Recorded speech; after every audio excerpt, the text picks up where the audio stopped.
તેહરાનમાં અનેક ઘાતક હુમલાઓ કર્યાનો દાવો કરવામાં આવ્યો છે। આઈડીએફે ટ્વીટ કરીને આ જાણકારી આપી છે।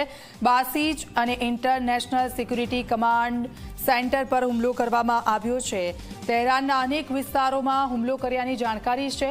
ઈરાન ઇઝરાયલ વચ્ચે યુદ્ધની સ્થિતિ વધુ ઘાતક બની છે।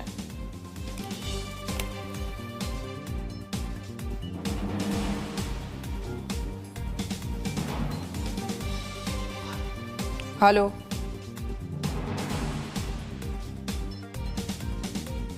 सेंटर पर हुमलो कर्यानी जानकारी मળી છે। તેહરાનના અનેક વિસ્તારોમાં હુમલા કર્યાની જાણકારી સામે આવી છે। તેહરાનમાં અનેક ઘાતક હુમલા કર્યાનો દાવો કરવામાં આવી રહ્યો છે। ઈરાન ઇઝરાયલ યુદ્ધ વચ્ચે સ્થિતિ વધુ ઘાતક બની રહી છે।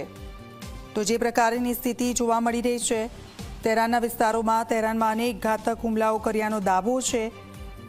સ્થિતિ વધુ વણસી રહી છે ત્યારે બધાની વચ્ચે આઈડીએફે આ માહિતી આપી છે। તેહરાનમાં અનેક વિસ્તારો છે કે જ્યાં હુમલો કર્યાની માહિતી હાલ તો સામે આવી રહી છે। તો આઈડીએફે ટ્વીટ કરીને આ અંગેની જાણકારી આપી છે। કયા પ્રકારની ત્યાં સ્થિતિ છે તે અંગે આઈડીએફનું આ ટ્વીટ છે અને ટ્વીટ કરી તે અંગેની માહિતી હાલ તો મળી રહી છે।